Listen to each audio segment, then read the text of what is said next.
Yes, tonight's the White House Correspondents' Dinner. We aren't showing that crap. I was invited. So was Trump. We both said no. I think Trump said it best. You may have heard I was invited to another event tonight, the White House Correspondents' Dinner. But I'd much rather be in Washington, Michigan than in Washington, D.C. right now. That I can tell you. Very clever. But just in case something happens at the Correspondents' Dinner, we actually have someone here monitoring the event.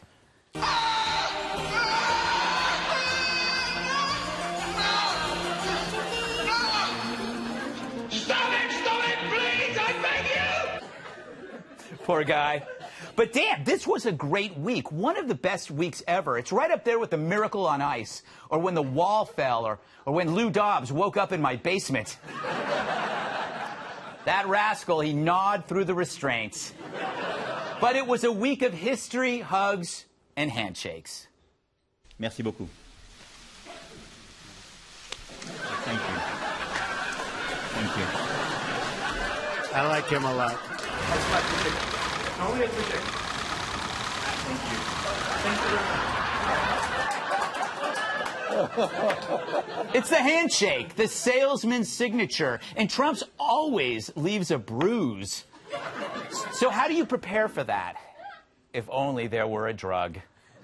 Well, it's official. I'm going to visit the White House. I can't believe I'm going to meet the president.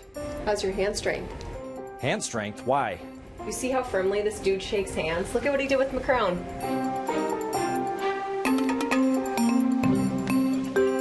Oh, wow. Yeah, I guess you're right. Sounds like you need a stronger grip. Yeah, but how? It's easy thanks to Preparation Shake. Never heard of it. Preparation Shake is a blend of cortisone and crushed up Himalayan fire ants. Apply 30 times a day for 3 days and watch your hand size and strength increase exponentially. You'll be ready for any handshake, especially with powerful world leaders. Wow, this is the most lotion I've ever had on my hand. I doubt that, cowboy. Well, I can feel it working already.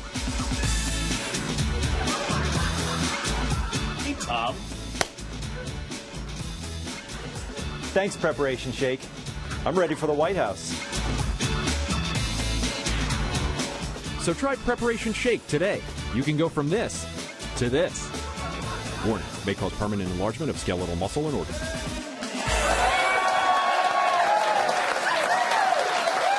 But that's not the only friend that Trump made this week. Kanye West. Talk about brave. A hip-hop star supporting Trump is like the Pope canonizing Freddy Krueger. How did the sheep react? So now Donald Trump has two black friends. I hope Ben Carson doesn't get jealous. Like, I don't even know what happened here. I think Kanye West just realized he's too rich to not be Republican. I don't even know what it is. We have the right to independent thought, and I independently think that Kanye has lost his mind. Of course. The memories of grade school. You do something different and the mob descends. Kanye saw this coming, but he did it anyway as an example for others to follow. I mean, I wonder if Kanye gets it. By the way, in all fairness, Kanye West gets it. He got it. You want to find the people scared of this? Find the ones mocking it. And while that's happening, another handshake occurred. These fellas, Kim looking great in a shirt borrowed from Hillary. This is huge. It's true. It's true, Drew. And who got this ball rolling? I think we'll have a meeting over the next 3 or 4 weeks. It's going to be a very important meeting. The denuclearization of the Korean peninsula of North Korea. The denuke. One of the fake news groups this morning, they were saying, what do you think President Trump had to do with it? I'll tell you what. Like, how about everything? So good. So, everyone should be happy, But then being happy means you got to admit that Trump made you happy. Not smiling over this, that's the ultraviolet black light that reveals a childish hate. I wonder what Katie Couric was covering. In this nondescript building, I have an appointment with Harmony, the world's first sex robot.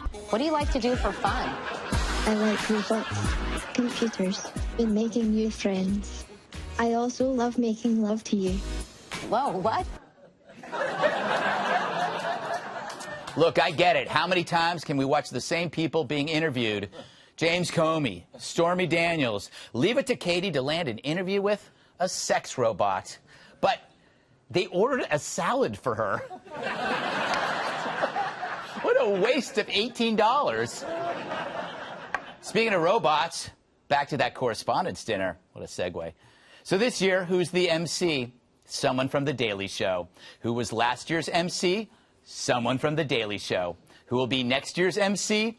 Someone from The Daily Show. So you can forecast the whole thing. A comic tells a joke you could see a mile away, and the audience will pretend to be shocked. It's as predictable as a question from John Carl. Mr. President, what about Michael Cohen? Are you considering a pardon? Thank you for very Michael much. Cohen? Stupid question. So enjoyable. So enjoyable. But this is why Kanye feels so dangerous, and Trump, unlike anything else. And leave it to Trump to once again counter-program with his own rally. What a great comparison to the correspondence dinner. I mean, look at the dinner.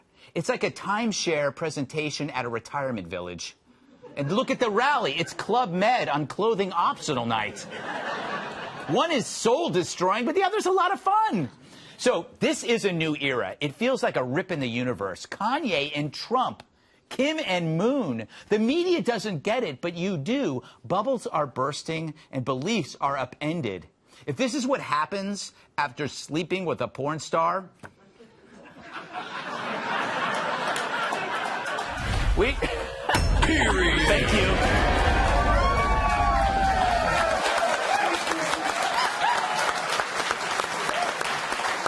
Let's welcome tonight's guest. He's so wise, owls come to him for advice. Host of the radio show Dr. Drew, Midday Live, Dr. Drew Pinsky.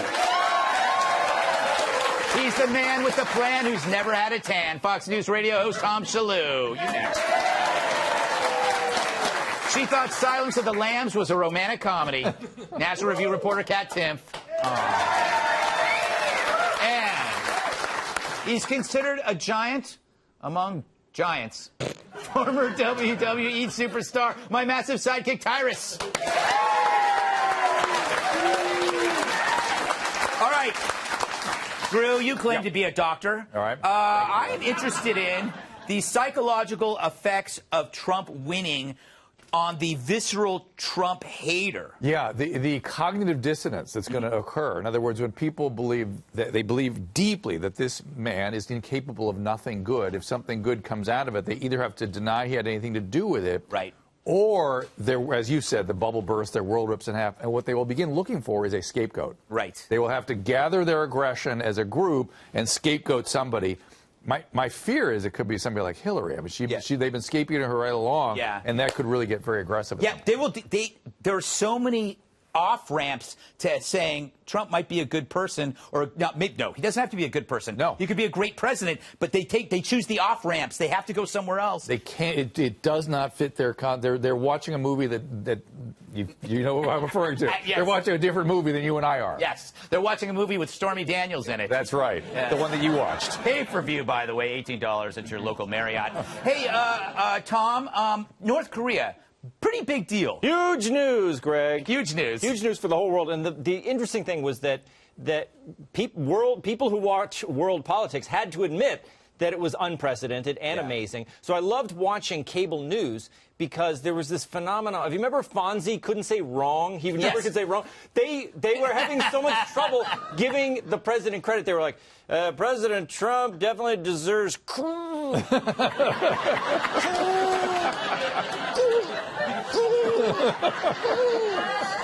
I get it. That is. But it was such an extraordinary thing. It was extraordinary. No, and in our lifetime, are you kidding? Did you ever expect this? No.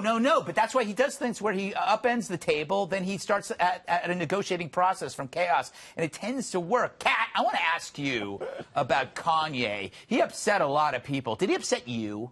No. No. And all the people getting so upset made me very happy because I got to feel better than them. Yes.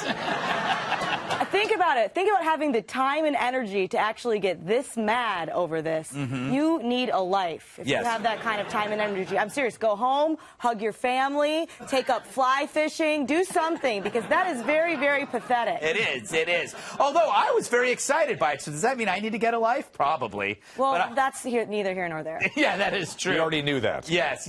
All right, Tyrus, you have strong feelings. Do you think Kanye did this to promote something? Well, first of all, going back to your point about all this came from sleeping with a porn star. Yeah. We probably all should sleep with porn stars. That was my point. Yes. Yeah. Well, I know you're upset, so I want to get that. Yes. I'm more upset at the narrative. Yeah. That there's this shocking misnomer that a brother, African American, could like Donald Trump, like Kanye was the first one. Like, he was pro-Trump.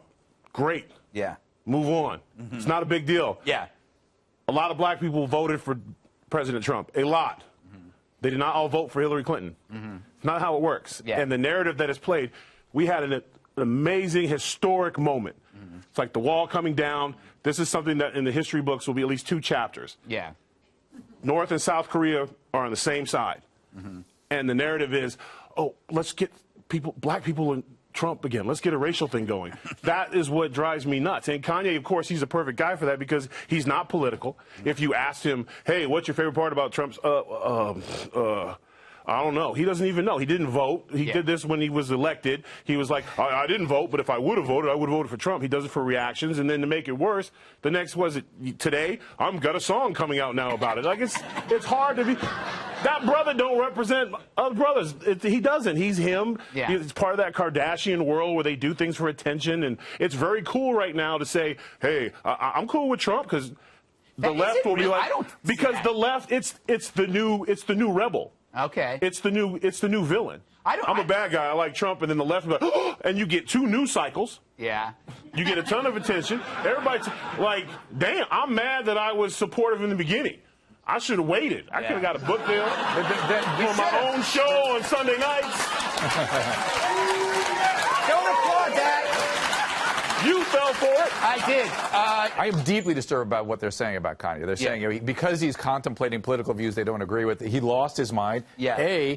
He's been public about having had a psychiatric condition, so you're stigmatizing him, A, B, and anybody else that has a kind of psychiatric condition. If you don't agree with their ideas, you have to stigmatize somebody like that. And then number 2, since when is it that changing political views or contemplating political views is a sign and symptom of psychiatric illness? Yeah. Give me a damn break. Yeah, we're pathologizing. They are not even they don't even know what they're doing. That's the problem. They're throwing epithets But we're around talking about Kanye West instead of Kim Jong-un. That's the problem. All right, should I think or Korea. Who gives a damn about a rapper who hasn't had a good album I in 2 disagree. years? I think they're both monumental in different ways. One is in our culture, and one is in world geopolitics, and they're both kind of groundbreaking. The geopolitics thing, obviously, is a bigger story. But the fact that Kanye is urging people to step out of the boxes of right and left, anti-Trump, pro-Trump. We are in a society where everybody is being put in buckets or boxes, and he's saying, don't be in a bucket, don't be in a box. I think that's important as a pop culture evolution. But it's not. They already stepped out the box. That's why we have Donald Trump as president. Yeah, that's the point. They push this narrative like we're all in boxes. We're not. We're only on, if you watch CNN during the little panels and they talk about all the trouble in the streets, but if you actually go in the streets, I travel the world, I'm in the airports, and I've yet to have, although I'm a giant, I get it, but I've yet to have somebody run up to me, hey, Uncle Tom, what you doing on Fox News? Like, hey, man, good job, brother. Way to keep telling how it really is. That's not the real narrative. It's not exciting or surprising. Brothers like Trump. How many are there? Is there a tribe? Is there a whole bunch of them? Is there more than 5? Yeah. I mean, it's BS. It's not real.